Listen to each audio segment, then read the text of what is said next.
Welcome to Garam Masala, the magic spices of cooking.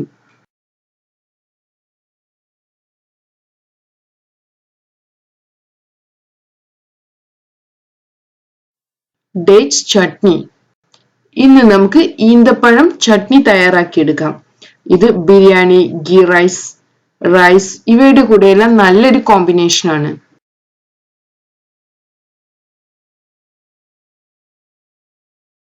ഇതിനു വേണ്ടി നമുക്ക് 1 ടേബിൾ സ്പൂൺ വെളിച്ചെണ്ണ ചൂടാക്കിയെടുക്കാം. ഇതിലോട്ട് 1/2 ടീസ്പൂൺ കടുക് ചേർത്ത് പൊട്ടിച്ചെടുക്കണം. ഇനി നമുക്ക് 1/4 ടീസ്പൂൺ ഉലുവ, കുറച്ച് കറിവേപ്പില ഇവ ചേർത്ത് കൊടുക്കാം.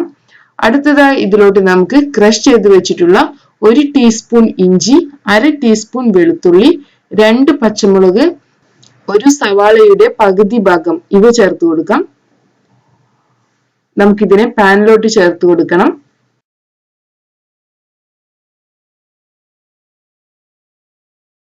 ഇതിലോട്ട് നമുക്ക് കുറച്ച് ഉപ്പ് ചേർക്കാം. ഈ സവാള സോഫ്റ്റ് ആയി വരുന്നത് വരെ നമുക്കിതിനെ വഴറ്റിയെടുക്കാം.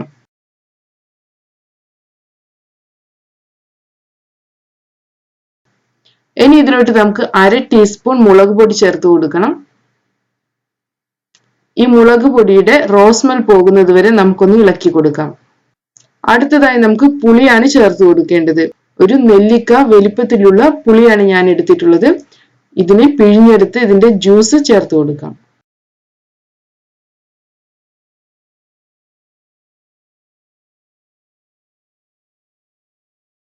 നമുക്കിതിനെ നന്നായി മിക്സ് ചെയ്യാം.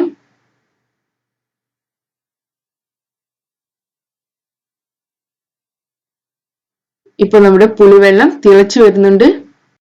ഇനി നമുക്ക് ഡേറ്റ്സ് ചട്നിക്ക് ആവശ്യമുള്ള ഉപ്പ് ചേർത്ത് കൊടുക്കാം.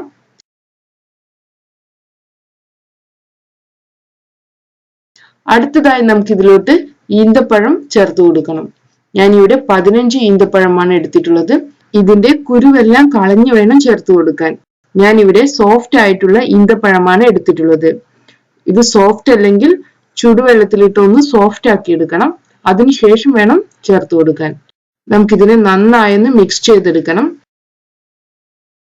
നമുക്കിതിലോട്ട് വെള്ളം ഒഴിച്ചു കൊടുക്കാം. ഞാൻ ഇവിടെ 1/2 കപ്പ് വെള്ളമാണ് ഒഴിച്ചു കൊടുത്തിട്ടുള്ളത്. 1/2 കപ്പോളം വെള്ളം പുളിയുടെ കൂടെ ഒഴിച്ചിട്ടുണ്ട്. ഇതിനെ നമുക്ക് തിളപ്പിച്ചെടുക്കണം.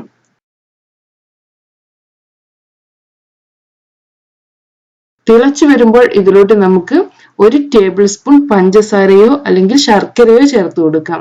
ഈന്തപ്പഴം ഓൾറെഡി സ്വീറ്റ് ആണ്. ചട്നി കേടുവരാതിരിക്കാൻ വേണ്ടിയാണ് ഇത് ചേർത്ത് കൊടുക്കുന്നത്. ഇനി ഇതിനെ വേവിച്ചെടുക്കണം. ആവശ്യാനുസരണം തിക്കാക്കുകയോ ലൂസാക്കി എടുക്കുകയോ ചെയ്യാം. നമ്മുടെ ഈന്തപ്പഴം ചട്നി തയ്യാറായിട്ടുണ്ട്. ഇനി നമുക്ക് ഫ്ലെയിം ഓഫ് ചെയ്യാം.